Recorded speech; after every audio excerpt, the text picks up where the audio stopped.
Et c'est parti pour une petite recette. C'est ce que c'est ça? C'est une courge spaghetti. Ça change et c'est trop bon. Ça se cuit tout simplement dans une grande casserole d'eau chaude pendant 1 heure. Fais une petite incision, tu me diras merci pour après. Là, tu me vois utiliser un citron. Mais pourquoi, tu vas me dire? Parce que la personne avec qui je vis ne peut pas manger de produits laitiers chauds. Donc j'ai appris une petite parade avec le temps pour remplacer le côté un peu crémeux de la crème fraîche. D'ailleurs, si toi tu en as, utilise de la crème fraîche. Et donc du coup, je vais presser un citron en entier et au lieu de mettre de la crème fraîche, je vais mettre un œuf et je vais battre les deux ensemble. C'est une bonne alternative. C'est pas du tout vegan, hein, c'est vraiment pour le côté produit laitier chaud. Et donc je vais assaisonner ça ensuite avec un peu de poivre et un peu de sel. Dans ton normal, j'aurais pu ajouter du paprika et de la muscade. Je t'invite à le faire si tu aimes rajouter un petit coup d'épices. Ensuite, je vais venir couper un oignon en petits morceaux.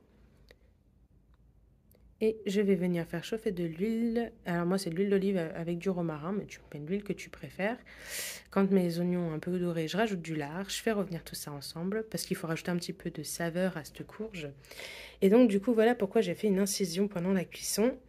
Donc, je ne l'ai pas fait au début, l'incision, je l'ai faite en cours de route. C'est que l'eau passe comme ça et permet de faire que ça ne colle pas, ça s'enlève très très facilement. Un petit conseil, attends que ça ait refroidi, fais pas comme moi parce que ça brûle un petit peu.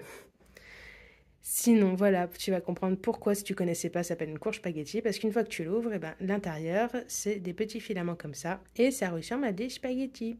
Dedans, il y a quand même des graines. Alors, c'est pas comme les autres courges où les graines s'enlèvent facilement, on va dire, elles sont sur une seule zone. Là, tu perds un peu de matière, c'est un peu galère à retirer, mais bon, ça se fait. Et puis au pire, s'il en reste quelques-unes, voilà, ça rajoute un peu de croustillant. Mais bon, ça se fait. Ensuite, je vais couper donc mon morceau en deux parce que c'est tellement gros que les graines se perdent un peu de partout, hein. Et puis c'est surtout que pour après, voilà, pour la transférer dans la poêle, c'est plus pratique. Et tu viens là d'une fourchette émietter ta courge, continue à enlever les graines tant que tu les vois. Attention, ne te brûle pas. Mais avec un peu de patience, je vous jure, ça se fait. Et donc, du coup, voilà, ta courge, elle se détache en morceaux. Ça fait un truc très, très sympa. Je vais rajouter l'autre moitié ensuite. Et bien sûr, je mets dessus ma petite préparation faite juste avant. Et je fais cuire tout ça dans ma poêle tranquillement. Je peux ressaler, repoivrer. Et puis, une fois que la sauce est un petit peu cuite,